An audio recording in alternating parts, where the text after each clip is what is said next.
पल पल छिन छिन रहे ध्यान तुम्हारे चरणों में।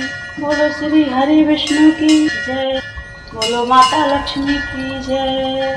हर हर महादेव। जय श्री कृष्णा। राधे राधे। ओम नमो भगवते वासुदेवाय। प्रिय भक्तगणों, हिंदू पंचांग के अनुसार 29 जुलाई का दिन बड़ा ही पावन है। इस दिन पद्मिनी एकादशी का व्रत है, तो यह हर वर्ष सावन मास के शुक्ल पक्ष की एकादशी तिथि को मनाया जाता है। भक्तगणों, जैसा कि हम सभी जानते हैं, सनातन धर्म में एकादशी तिथि का विशेष महत्व होता है। इस दिन माँ लक्ष्मी, भगवान विष्णु की विधि विधान से पूजा की जाती है और व्रत रखा जाता है। इससे सभी मनोकामना पूर्ण होती है।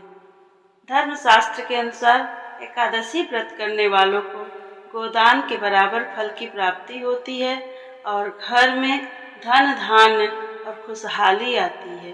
भक्तगणों, पद्मिनी एकादशी पर व्रत करने और कथा का पाठ करने से सुख समृद्धि और संतान की प्राप्ति होती है। आप इस कथा को ध्यान से पूरा सुनिए, इसे अधूरा मत छोड़िए।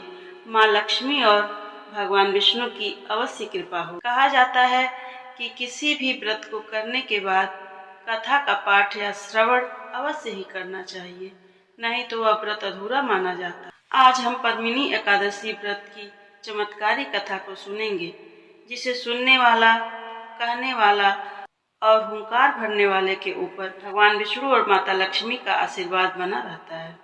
उसकी सभी मनोकामना पूर्ण होती है। इस व्रत कथा को कहने से, सुनने से उन्हें संतान बहनों को पुत्र रत्न की प्राप्ति होती है। उनके जीवन में आया हुआ संकट टल जाता है। संपूर्ण परिवार सुखी और समृद्ध तथा निरोगी हो जाता है।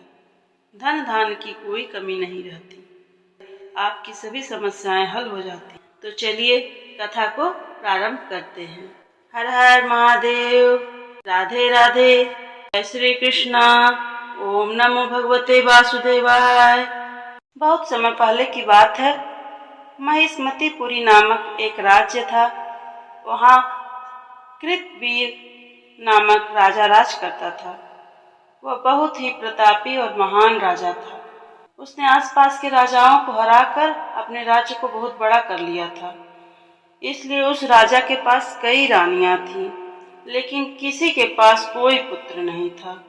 कई पुत्र प्राप्ति के लिए राजा ने कई वैद्य हकीमों की सलाह ली और देवी देवताओं की पूजा उपासना की, लेकिन उन्हें संतान की प्राप्ति नहीं हुई। फिर राजा थक हार कर अपने राजपाट को त्याग कर रानियों के साथ गंधमादन नामक पर्वत पर जाकर कई वर्षों तक कठोर तपस्या की। इसके बाद भी राजा को पुत्र रत्न की प्राप्ति नहीं हुई। राजा बहुत दुखी हुए। राजा की कई रानियां थी, लेकिन उसमें से एक रानी थी जिसका नाम पद्मिनी था।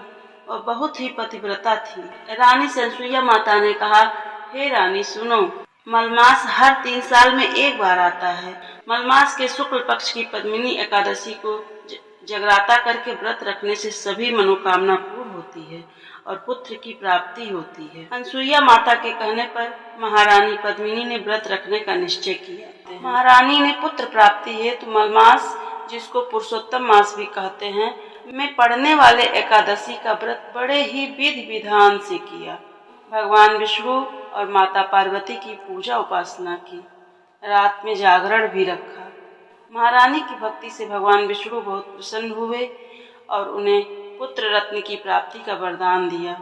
इस व्रत के पूर्ण से महारानी को पुत्र रत्न की प्राप्ति हुई। उनका पुत्र कार्तवीर्य नाम से तीनों लोकों में प्रसिद्ध हुआ। वह बहुत ही महान योद्धा हुआ। भगवान को छोड़कर उसे कोई भी परास्त नहीं कर सकता। अनुश्रुतियों के अनुसार लंका नरेश रावण को कार्तवीर्य ने चुटकियों में हरा दिया था। यह है पद्मिनी एकादशी व्रत की महिमा।